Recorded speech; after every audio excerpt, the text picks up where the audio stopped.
Et donc coucou tout le monde, aujourd'hui je suis trop contente de vous retrouver pour une nouvelle vidéo et aujourd'hui on va parler vacances, notamment grandes vacances scolaires puisque on est actuellement dans cette période-ci. Et aujourd'hui je voulais vous donner 10 conseils sur comment économiser pendant ces vacances, comment essayer de vraiment bien gérer son budget, de dépenser le moins possible dans des choses inutiles et tout simplement de faire des économies. Voilà, c'est un peu le but de cette vidéo. Donc aujourd'hui je vais vous donner 10 conseils et on va commencer tout de suite. Le premier conseil que je vais vous donner, c'est tout simplement de planifier vos vacances à l'avance. Ça vous permet dans un premier temps de savoir exactement où vous voulez aller en vacances, qu'est-ce que vous voulez faire, etc. Et puis aussi ça permet d'avoir clairement les bons plans parce que quand on s'y prend à la dernière minute, par exemple pour prendre l'avion ou pour prendre le train ou pour prendre un hôtel, etc., c'est toujours 10 fois plus cher. Donc c'est important de planifier à l'avance parce que comme ça au moins vous aurez des réductions de prix, vous n'aurez pas les prix au tarif plein ou à des tarifs extravagants. Clairement vous aurez des tarifs beaucoup plus attrayants, c'est pour ça qu'il faut toujours planifier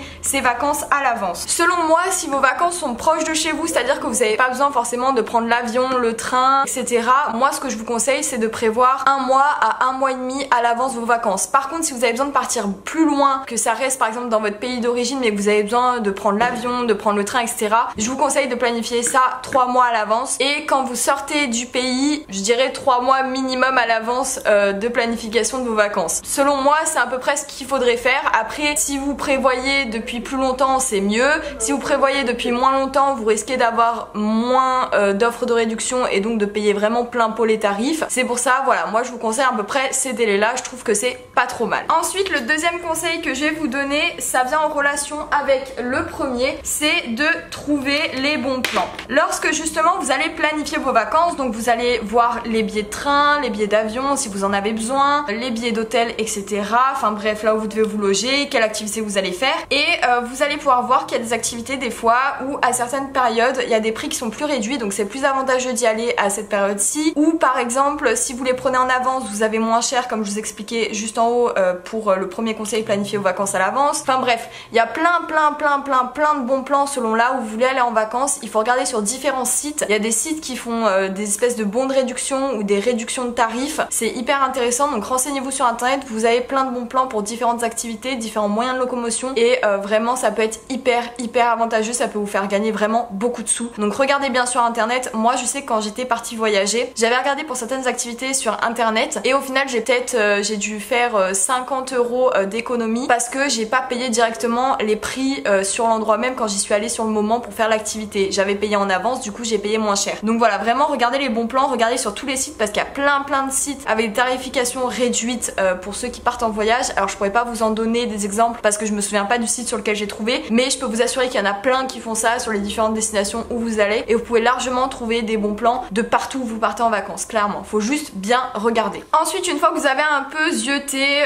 tout ce que vous voulez faire pendant vos vacances, où vous voulez aller, qu'est-ce que vous allez manger, etc., il va falloir établir le budget des vacances parce que maintenant qu'on sait à peu près combien ça coûte tout, et il faut établir combien vous pouvez mettre dans vos vacances. Est-ce que vous pouvez mettre que 500 €? Est-ce que vous pouvez mettre moins, plus? Enfin voilà, faut établir un budget de vacances. C'est hyper important. Ça vous permettra en fait de rester dans les clous, si je puis dire. En gros, de pas faire un dépassement de budget parce que souvent quand on part en vacances, on dépasse notre budget. Pourquoi? Parce qu'on a prévu un approximatif et on n'a pas prévu vraiment pour chaque activité combien il fallait, etc. Et c'est là où en fait il y a des dépassements de budget. Alors que si vous établissez un budget avec chaque activité, par exemple, je sais pas, vous comptez le Airbnb, il vous coûte tant, le train il vous coûte tant, vous allez faire une activité au musée, ça vous coûte tant, enfin bref, vous marquez tout sur une feuille. Au final vous savez pour combien vous en avez au total et si c'est possible d'établir un budget et c'est possible que tout rentre dans votre budget, par exemple je sais pas moi ça coûte 1200 €, la totalité de votre vacances coûte 1200 €, et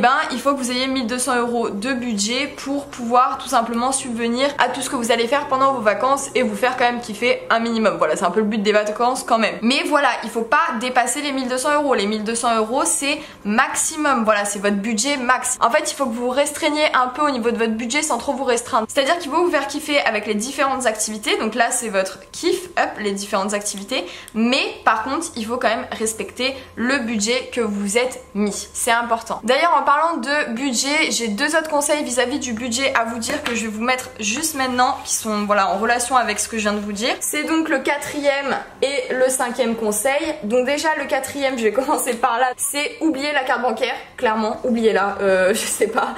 Voilà, oubliez la carte bancaire. Enfin, je veux dire, quand je dis oublier, vous la prenez avec vous, mais vous essayez de pas l'utiliser, c'est ça que je veux dire. Alors par contre, vous oubliez la CB, pas pour tout. Je vais m'expliquer. En gros, vous oubliez la CB quand vous êtes arrivé sur votre lieu de vacances. C'est-à-dire qu'en fait, pour moi, la CB, pendant les vacances, il faut que ça paye le logement, les transports en commun que vous allez devoir prendre pour arriver à votre destination ou pour aller aux différentes activités que vous allez pouvoir faire. Et à la limite, l'alimentation. Et encore l'alimentation, pour moi, il faudrait la payer en espèces. Comme ça, vous êtes sûr de ce que vous avez pour vos vacances. En gros, je m'explique. Tout ça, pour moi, c'est ce qui devrait être payé en CB. Sauf que tout ça, bon, à part l'alimentation qui est fait sur le moment même, c'est pour ça que je vous dis peut-être l'alimentation en espèces, on va le mettre entre parenthèses. Hop. Mais en tout cas, le logement et transport, normalement, c'est des choses que vous payez à l'avance. C'est-à-dire que vous payez le logement là où vous allez aller pendant vos vacances, vous payez en ligne la plupart du temps. Les transports, vous pouvez les payer en ligne également. Donc ça, faites-le en CB. Ça, je vous conseille très fortement de le faire en CB. Par contre, tout le reste, c'est-à-dire les activités, on va compter l'alimentation du coup dedans aussi. Tout ce qui va être, je sais pas moi, les petits trucs que vous allez voir dans une boutique que vous voulez vous acheter, ça, il faudrait payer en espèces. Pourquoi? Parce qu'en fait, ça vous permet d'avoir tout en main, c'est-à-dire qu'une fois que vous avez votre espèce dans votre porte-monnaie, vous avez juste simplement à ouvrir votre porte-monnaie, vous regardez combien il vous reste pour vos vacances et vous savez combien de jours il vous reste à rester en vacances, combien il faut pour certaines activités vu que vous avez tout établi avant votre budget pour vos vacances et du coup c'est beaucoup plus simple de voir ce qui part en fait. Alors que la carte bancaire, il faut regarder sur votre compte, c'est pas forcément déduit directement le jour même, donc il faut attendre 2-3 jours pour savoir combien il vous reste, alors que là vraiment en espèces vous avez tout sous l'œil et c'est beaucoup mieux. Donc logement et transport en CB et pour moi tout le reste payé en espèces, vous faites une petite, pas une petite cagnotte, mais un petit emplacement dans votre porte-monnaie qui est attribué pour vos loisirs de vacances, etc. Pour moi, c'est le mieux, vous voyez mieux ce qui vous reste, vous voyez mieux ce que vous avez, vous voyez mieux ce que vous avez à dépenser également, enfin ce que vous pouvez dépenser surtout. Ensuite, le 5e conseil qui vient toujours du coup avec le budget, c'est d'anticiper les extras. C'est-à-dire, on sait très bien que quand on part en vacances, on a tendance à se mettre un budget et à ne pas forcément le respecter parce qu'on a tendance un peu à le dépasser. Ça m'est arrivé, c'est pour ça que je vous dis qu'il faut faire une limite de budget, mais il faut faire une bonne limite de budget. C'est-à-dire que si votre budget s'arrête à 1200 comme on l'a dit, l'exemple de tout à l'heure, il faut que vous ayez en plus de l'argent pour les extras. Les extras c'est quoi? C'est par exemple si vous arrêtez dans une boutique, c'était pas prévu, vous achetez, je sais pas moi, une tasse à café, vous achetez une machine expresso, enfin j'en sais rien. Vous achetez quelque chose, ça c'est un extra qui était pas prévu. Et il faut que vous prévoyez des sous pour les extras. Par exemple si vous prévoyez vos vacances à 1200 €, moi je vous dis au cas où prenez entre 100 et 200 € d'extra. Vous pouvez prendre largement moins, vous pouvez prendre 50 €, vous pouvez prendre 20 € d'extra, ça dépend de comment vous dépensez et de quel type de personne vous êtes. Si vous savez que vous allez pas vous faire énormément d'extra et que vous êtes quelqu'un qui est assez à faire attention avec l'argent, etc., 50 € d'extra ça vous suffira. Si vous êtes une personne qui a plus tendance à se faire plaisir quand elle va dans un magasin, elle a tendance à plus acheter, c'est pas besoin de se restreindre et de se dire je vais mettre que 50 € d'extra si au final vous savez que vous allez en dépenser 100 et 200 €, parce que au final si vous mettez que 50 € d'extra, et ben vous allez être hors budget à la finalité si vous dépensez 100 ou 200 € d'extra. Donc faut être logique avec soi-même. Si vous savez que vous allez dépenser beaucoup en extra, mettez entre 100 et 200 € en extra, et si vous savez que vous pouvez vous limiter, vous mettez 50 €. Moi personnellement je fais partie de la case je me limite, mais des fois je peux dépasser, donc moi je dirais plus que je mettrais 100 €. Vous voyez ce que je veux dire? Donc ça dépend vraiment de vous, de votre consommation, de comment vous achetez, etc. Mais il faut vraiment anticiper les extras parce qu'il y en aura forcément dans vos voyages. Il y aura forcément un moment donné où vous allez vouloir acheter un truc qui n'était pas prévu et faut l'anticiper. Clairement c'est important, ça évite le dépassement de budget et ça c'est plutôt cool. On continue dans la phase anticipation, j'étais au conseil 5 il me semble, donc conseil 6 c'est préparer des pique-niques lorsque vous êtes là-bas. C'est hyper important les pique-niques, j'espère que ça s'écrit bien comme ça. Pourquoi? Puisqu'en fait déjà ça va vous faire économiser tout l'alimentaire du midi si par exemple vous faites des pique-niques tous les midis. Le midi quand on part en voyage avec les enfants ou quoi, on se cale dans un pré, nanana, et on mange un petit pique-nique. Mais le pique-nique, en vrai de vrai, si vous restez par exemple 6 jours en vacances, ok, et ben ça permet au lieu de payer pour 12 plats pour je ne sais combien de personnes en 6 jours, et ben là vous en payerez que 6 plats. Et franchement ça vous fait économiser de dingue. Moi je vous conseille vraiment de faire ça, même quitte à ce que là où vous alliez normalement, votre logement, etc., il y a des trucs pour réchauffer, vous prenez des pâtes. Moi c'est ce que j'avais fait avec des amis à moi en partant en voyage, on prenait des pâtes et en vrai on se faisait cuire les pâtes et ça nous a économisé énormément de sous pour l'alimentaire, clairement. Parce que je vous dis, il y a y a certains pays où quand vous y allez c'est une ruine au niveau de l'alimentation, ça coûte extrêmement cher et donc des fois c'est beaucoup mieux de se faire des petits paniers repas. Surtout si vous avez une famille nombreuse. 7e conseil, là je vais parler du logement et je vais vous conseiller quelque chose que moi j'ai fait également pendant mes vacances parce que personnellement je suis partie en vacances en étant étudiante et je n'avais pas beaucoup de moyens. Et moi du coup je pouvais pas me permettre d'aller à l'hôtel. Enfin clairement c'était pas possible à l'hôtel pendant 4-5 jours, je peux pas payer l'hôtel, c'est une ruine pour moi, c'est pas possible. Et j'avais pas envie d'aller dans des hôtels un peu piteux parce que justement le but c'était de passer de bonnes vacances, c'était pas d'être dans un endroit où on n'était pas bien quand on rentrait, etc. Donc ce que je me suis dit c'est ok, je vais regarder sur les Airbnb. Alors je pense que tout le monde connaît, mais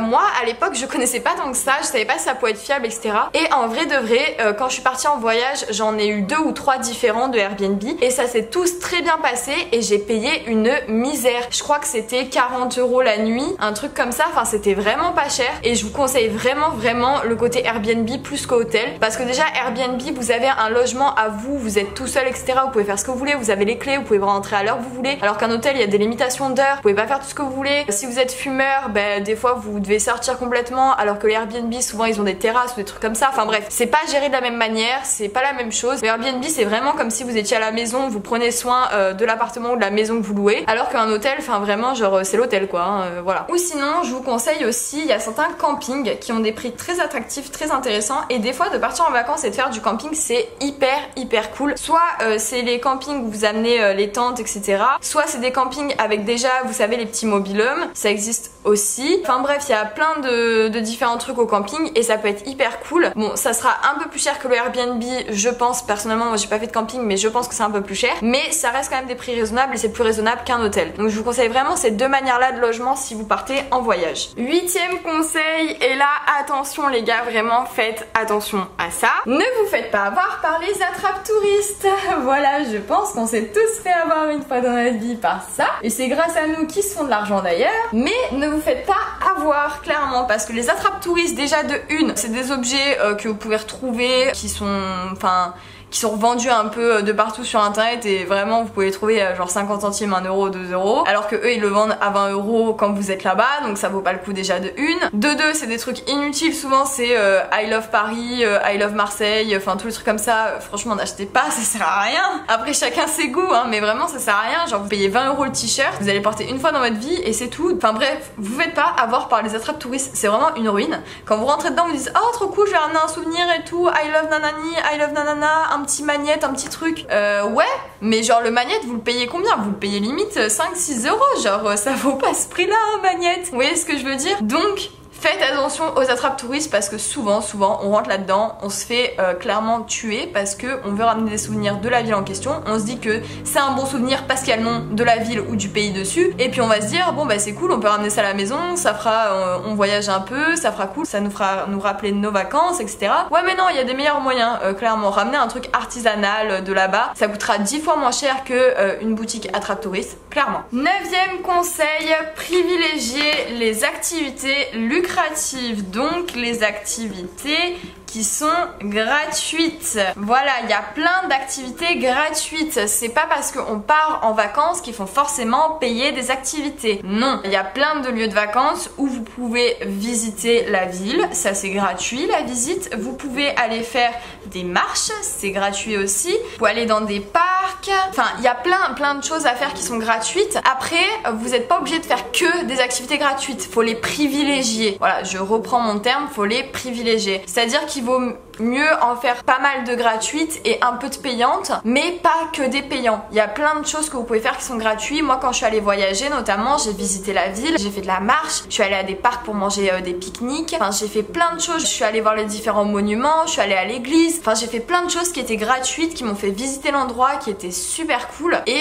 voilà, j'avais pas besoin de payer et je me suis vraiment bien amusée. Moi les seuls trucs que j'ai payé quand je suis allée voyager et qui peut être très intéressant parce que là moi je trouve que ça vaut le coup de payer parce que c'est l'éducation, ça apprend, etc. c'est les musées. Moi je trouve que les musées c'est très instructif et ça vaut le coup de payer, c'est pas forcément hyper cher et ça vaut le coup d'y aller, les musées vraiment c'est hyper cool. Voilà, ça c'est un truc pour moi qui vaut le coup d'y aller. Après si vous avez par exemple pendant vos vacances vous avez un truc de parc d'attraction, vous pouvez y aller aussi, je dis pas le contraire, mais privilégiez privilégiez les activités gratuites. Vous allez voir que vraiment vous allez faire une économie dessus et puis ça vous fera autant visiter la ville que si vous faites des attractions payantes. Style, je prends le petit train pour faire la visite de la ville, ça coûte genre 20 € le petit train et au final vous pouvez faire la visite à pied. Enfin voilà, clairement vaut mieux la faire à pied qu'au petit train, c'est un attrape touriste ça encore. Enfin bref.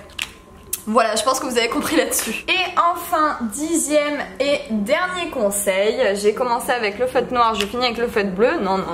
Donc 10e conseil, c'est d'utiliser tout ce qui est transport en commun parce que en vrai, ça vous coûtera beaucoup moins cher que de louer une voiture. Voilà, hein, qu'on soit d'accord. Moi, je voulais louer une voiture pareil pour mon voyage parce que j'avais quelqu'un qui avait le permis depuis plus de 3 ans, donc je pouvais louer une voiture. Mais alors quand j'ai vu les tarifs pour 3 jours, ah j'ai dit non c'est pas possible hein. Ah non c'est pas possible. Au final avec la voiture de location je pense je vais faire un prêt approximatif, je sais plus combien c'était, mais on va dire à peu près aller entre 300 et 500 €. Hop, même si je sais plus combien c'était, on va dire que c'était 300-500 € de prendre une voiture à louer. Alors qu'au final pour les jours où on est resté et pour les transports en commun qu'on a fait en sachant qu'on a pris le taxi et tout, on en a eu au total je crois pour 150 € pour les 3-4 jours où on est resté, alors que si on aurait loué une voiture on en aurait pour 300-500 €. En sachant que dans les 150 € il y a le taxi, le tramway et il y avait un train TER. Donc en vrai de vrai c'est beaucoup plus économique de prendre les transports en commun que de prendre une voiture à louer. Voilà, ça je vous le conseille, si vous avez un doute là-dessus, prenez les transports en commun dans la ville, ce sera beaucoup moins cher. Donc voilà tout le monde, ma vidéo est terminée, j'espère qu'elle pourra vous aider. Bon, si vous êtes déjà parti en vacances en juillet, bon ça sera pour vos prochaines vacances. Mais si vous n'êtes pas parti encore en vacances et que vous êtes encore sur la planification de vos vacances, je pense que cette vidéo pourra vous aider. Également, pour planifier vos vacances, j'ai toujours mes petits défis qui sont disponibles sur ma boutique. Ça vous permet de mettre déjà 300 € de côté pour vos vacances et